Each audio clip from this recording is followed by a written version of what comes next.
इमलीपुर नामक एक गांव था जहां दो भाई रहते थे।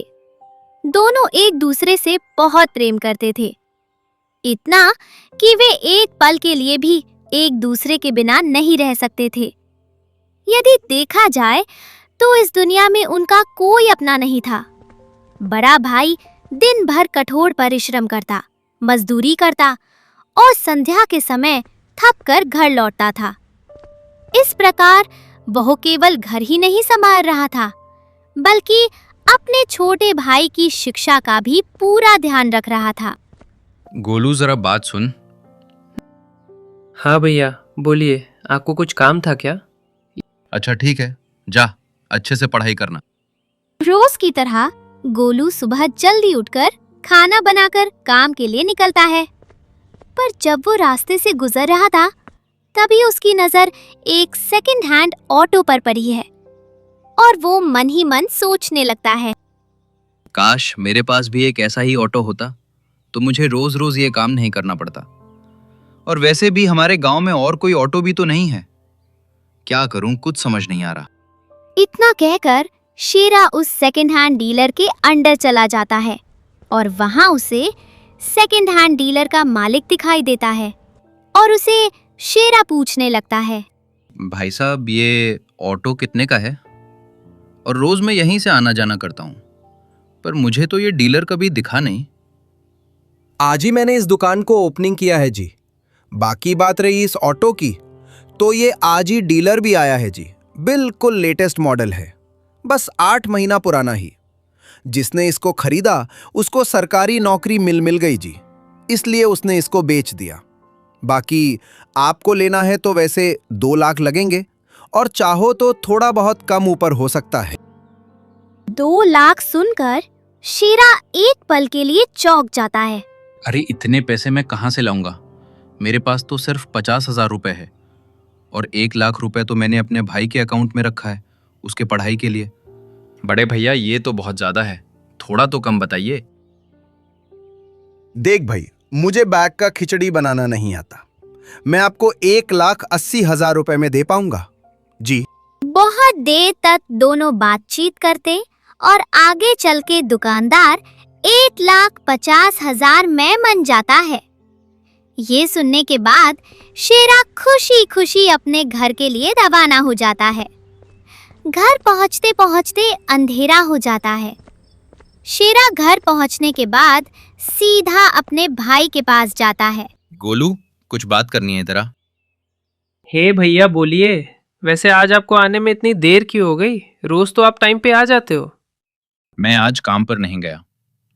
मैंने आज एक ऑटो देखा और मेरा बहुत मन है कि मैं भी एक ऑटो चलाऊं। कब तक मैं इस मजदूरी का काम करता रहूंगा? बस मुझे तेरे से 1 लाख रुपए चाहिए, जो मैंने तेरे लिए जमा किया था। क्या तू मुझे तुम्हारे 1 लाख रुपए दे सकता है? कैसी बात कर रही हो भैया? वो आप ही के तो पैसे हैं, मुझे मांगने की क्या जरूरत है? नहीं भाई, वो बेशक मेरे पैसे हो सकते हैं, पर वो मैंने तुम्हारे लिए जमा किए थे। तू चिंता मत कर, बहुत जल्द तेरे 1 लाख रुपए तेरे अकाउंट में डल जाएंगे। ठीक है भैया, जो आपको ठीक लगे। अब कल जाकर ऑटो ले आना। मेरा भी बहुत मन है ऑटो पे सवारी करने का, क्योंकि आज तक मैं कभी ऑटो में बैठा ही तो नहीं हूँ। कल तू स्कूल छुट्टी होने के बाद गेट पर मेरा इंतजार करना, मैं तुझे लेने आऊंगा। सुबह होते ही गोलू स्कूल के लिए निकल जाता है और उसी के साथ साथ शेरा भी बैंक के लिए निकल जाता है और बैंक से पैसे निकालकर सीधा सेकंड हैंड डीलर पर पहुंच जाता है। ये लीजिए आपके 1.5 लाख रुपए। शुक्रिया जी भाई जी, हमारे दुकान से गाड़ी लेने के लिए। ये लीजिए आपका ऑटो का चाबी, आज से यही है आपका। बाकी भैया जी, इस पे 1 साल का वारंटी है, तो कोई भी दिक्कत हो तो मुझको कॉल मत करना। मजाक कर रहा हूँ। कॉल वहीं पे लिखा हुआ है नंबर, जब चाहो फटाक से मेरे को कॉल कर देना। और हाँ, टाइम पास के लिए कॉल मत करना जी। ठीक है बड़े भैया, अब मैं चलता हूँ। इतना कहकर शेरा वहां से चला जाता है और सीधे अपने भाई के स्कूल जा पहुंचता उसे लेने के लिए। और गोलू स्कूल के गेट पर पहले से ही अपने भाई का इंतजार कर रहा था। कुछ दूर चलने के बाद शीरा स्कूल पहुंच चुका था और ये देखने के बाद गोलू खुशी से झूमने लगता है। फिर दोनों वहां से खुशी खुशी अपने घर के लिए रवाना हो जाता है। शेरा अब मजदूर नहीं रहा, वो एक ड्राइवर बन चुका था। अब क्योंकि गांव में एक भी ऑटो था नहीं, तो उसका ऑटो काफी धूमधाम से चल रहा था और ऐसे करते करते यूं ही समय बीतता गया। 5 साल बीत चुका था। शेरा अब बड़ा आदमी बन चुका था। उनकी अपनी मेहनत और ईमानदारी से बड़ा घर बनवा लिया था, जहां बहुत सारे लोग उसके लिए काम करते थे। बहुत सारी गाड़ियां जिनके लिए उसने ड्राइवर भी रख लिया था। उसी के साथ गोलू भी बड़ा हो गया था। उसकी पढ़ाई भी पूरी हो गई थी और वो अपना कारोबार शुरू करने के लिए शहर की तरफ रवाना हो रहा था। ठीक है भैया, मैं चलता हूँ। अब अपना ध्यान रखना। ठीक है, तू भी अच्छे से जाना और किसी भी चीज की जरूरत हो तो मुझे कॉल कर देना। चल ठीक है, अब जा। ठीक है भैया, अब मैं चलता हूँ। उतने में बस आती है और गोलू शहर के लिए रवाना हो जाता है। शहर पहुंचने के बाद कुछ दिन बीत जाता है। एक दिन शेरा अपने बारंडे पर बैठा था कि तभी गोलू भी शहर से वापस आ चुका था। अरे तू वापस क्यों आ गया? तेरा काम पूरा नहीं हुआ क्या? नहीं बड़े भाई, नहीं हुआ। वहाँ काम कारोबार करने के लिए बहुत पैसे लगेंगे। तो पैसे की टेंशन मत ले, मैं जितना चाहिए उतना दूंगा। ये सब मैंने इतने सारे क्यों कमाए? इसमें मेरा जितना हक है उतना तेरा भी तो है। उसके लिए तो हमें अपना सब कुछ बेचना पड़ेगा, तब जाके कुछ हो सकता है। कोई बात नहीं, मैं अपना सब कुछ बेचने के लिए तैयार हूं।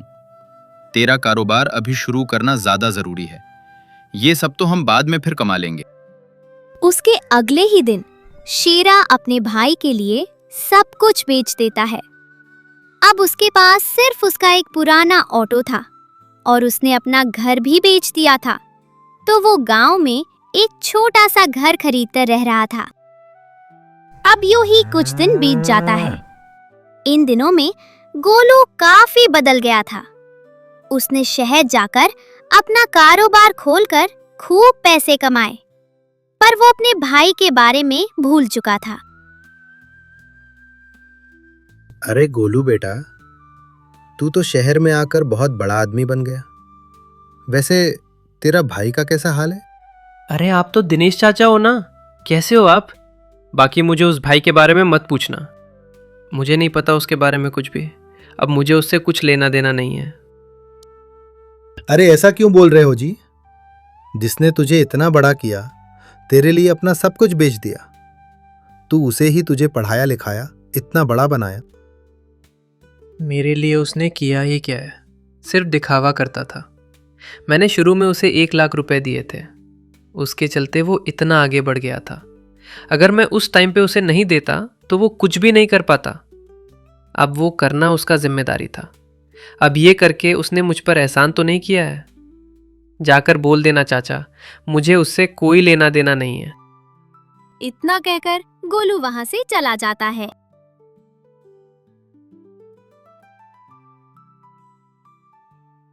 अब गोलू पूरा घमंडी हो चुका है। इस बारे में मुझे शीरा को बताना होगा। दिनेश चाचा घर जाकर शेरा को सब कुछ सच सच बता देता है। ये सुनकर शीरा को बड़ा दुख तो होता है, पर वो कुछ कर भी नहीं सकता था। देखिए ना चाचा जी, जिसके लिए मैंने इतना मेहनत किया, बिना दिन देखे बिना रात देखे काम किया, और मुझे नहीं लगा था कि लास्ट में जाकर गोलू मुझे धोखा इस तरह से दे देगा। कितने दिनों से उसकी याद आ रही है। उसे कॉल कर रहा हूं पर वो मेरा कॉल ही नहीं उठा रहा है। तू भी क्या टेंशन ले रहा है? हो गया सो हो गया, अब उसको छोड़ो, दोबारा से शुरू करो। उसे पैसों का घमंड आ गया है, जो एक ना एक दिन तो टूट ही जाएगा। तो तुम चिंता मत करना, समझे? हाँ चाचा जी, अपने बड़े भाई को नहीं समझ पाया। कोई बात नहीं, मैं हार नहीं मानने वाला हूं।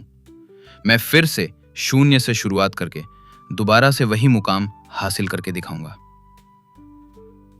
फिर शीरा रुकता नहीं, वो दोबारा से अपना ऑटो चलाना शुरू कर देता है। ऐसा करते करते दिन बीत गया। शीरा पहले जैसा तो नहीं, पर उसने अपनी घर की हालत सुधार ली थी। अपने लिए घर खरीद लिया था, बहुत सारे गाय बकरी भी ले ली थी और एक लड़की से उसका शादी भी हो चुका था। दूसरी तरफ गोलू का बुरा समय शुरू हो चुका था। उसका कारोबार घाटे में जा रहा था। ये सब देखने के बाद गोलू टूट चुका था और अपनी किस्मत को कोस रहा था कि तभी उसकी नजर दिनेश चाचा पर पड़ी है। चाचा जी, मेरा भाई कैसा है? वो ठीक तो है ना? कुछ समय पहले तक तो ठीक नहीं था, पर अभी वो बहुत ज्यादा ठीक है। लेकिन तुम उसके बारे में क्यों पूछ रहे हो? अरे तुमने तो उससे नाता ही तोड़ दिया था ना। जब तुम्हारा कारोबार चल रहा था तब तो तुम अपने भाई के बारे में सुनना भी पसंद नहीं करते थे। हम और अब जब कारोबार बंद हो चुका है, तुम खाते में जा चुके हो, अब तुम्हें अपने भाई की याद आ रही है। मुझे उसकी बहुत याद आ रही है। ऐसी बात नहीं है चाचा जी, बस थोड़े से पैसे देखकर लालच आ गया था। पर अब मुझे अपनी गलतियों का एहसास हो चुका है। मैं किसी को मुंह दिखाने लायक भी नहीं रहा। अब मैं क्या करूं? मुझे वो सब नहीं पता बेटे। जिसने तेरा हाथ थामा, तूने उसी का हाथ तोड़ दिया है। खैर छोड़ू, तुझे समझाना मुझे सर पे पत्थर मारने जैसा लग रहा है। जल्दी से मैं यहां से चला जाता हूं। और हां, तू उसके दोबारा से जाकर जिंदगी बर्बाद मत करना। उतना कहकर दिनेश चाचा वहां से चला जाता है। गोलू को अपनी गलती का एहसास तो हो गया था, पर उसकी हिम्मत नहीं हो रही थी कि वो अपने भाई के पास जाए। दूसरी तरफ शेरा तो अपने परिवार के साथ बहुत खुश था, पर जैसे ही उसे अपने भाई के बारे में पता चलता है तो उसे भी थोड़ा बुरा जरूर लगता है। अरे तू क्यों दुखी हो रहा है उस धोखेबाज के लिए? चाचा जी, जैसा भी हो, वो मेरा भाई है। ठीक है, जैसे तुम्हारी मर्जी। लेकिन हाँ, एक गलती एक ही बार की जाती है, दोबारा भाई नहीं की जाती उस गलती को। तो इस बार थोड़ा संभल कर रहना। मुझे जो कहना था वो मैं कह चुका। अपना ध्यान रखना। उतना कहकर दिनेश चाचा वहां से चला जाता है। एक दिन शेरा अपने बकरी और गाय को चराने ले जाता है। शेरा अपने गायों और बकरियों को चराने के लिए छोड़कर पेड़ के नीचे बैठा था कि तभी उसके सामने गोलू आ जाता है। ये देखने के बाद शेरा पूरा चौंक चुका था। उसे अपनी आंखों पर विश्वास नहीं हो रहा था। भैया जी, आपने शादी कर ली और मुझे बताया भी नहीं। क्यों आया है तू यहाँ? क्या चाहिए तुझे? फिर से मेरा घर उजाड़ने आया है क्या? एक बार मेरा जिंदगी खराब करके तुझे सुकून नहीं मिला? सॉरी बड़े भैया, मुझसे गलती हो गई। मुझे माफ़ कर दो, मुझे माफ़ कर दो। मुझे अपनी गलती का एहसास हो गया है। मैं तुझे तो माफ कर दूंगा, पर मुझे माफ कौन करेगा? मुझे लालच आ गया था। मुझे वहाँ नहीं रहना है, मुझे आपके साथ रहना है। इसलिए मैं अपना सब कुछ छोड़ के आपके पास आया हूँ। मुझे पता है मैंने बहुत बड़ी गलती की है। मैं आपको मुंह तक दिखाने लायक नहीं हूँ, पर मैं कुछ कर भी नहीं सकता था। इसलिए मैं आपके पास आया हूँ। प्लीज़ माफ़ कर दो। शेरा पहले तो इतना नहीं सोचता था। गोलू जो भी कहता था वो खुशी खुशी मान लेता था, पर इस बार वो सोचने लगता है और बहुत देर सोचने के बाद ठीक है, पर मेरी एक शर्त है जो तुझे माननी ही होगी, वरना तुझे यहाँ से हमेशा हमेशा के लिए जाना होगा। कैसी शर्त भैया? आप जो बोलोगे वो मैं करने को तैयार हूँ।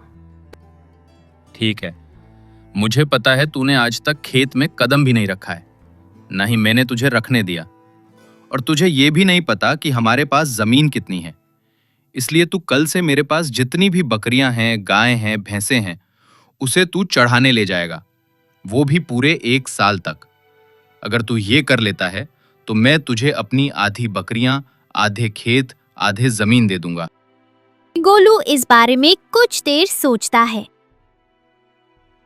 ठीक है भैया, अगर यही मेरी गलती की सज़ा है तो मुझे मंजूर है। कल से ही मैं बकरी चराना शुरू कर दूंगा। कल से नहीं, तुझे आज और अभी से ही ये काम शुरू करना होगा। इतना कहकर दोनों अपने घर चले जाते हैं। अगले दिन से ही गोलू अपने काम पे लग जाता है। सुबह उठना, बकरियों को लेकर खेत जाना और उन्हें चराना, फिर शाम को घर ले आना। अब यही उसका जिंदगी का मकसद बन चुका था। ऐसे करते करते कुछ दिन यूं ही बीत जाता है। मुझे मेरे भाई के लिए बुरा तो लग रहा है, पर मैं कुछ कर भी नहीं सकता। मेरे पास बस यही एक रास्ता था। आज आखिरी दिन था। गोलू बकरियों को चारा कर घर की तरफ जा रहा था। सुबह होते ही शेरा गोलू को अपने पास बुलाता है और जैसा कि उसने वादा किया था, अपना आधा बकरी उसे दे देता है और उसी के साथ साथ आधे जमीन भी। फिर दोनों भाई खुशी खुशी एक दूसरे के साथ मिलजुल कर रहने लगता है।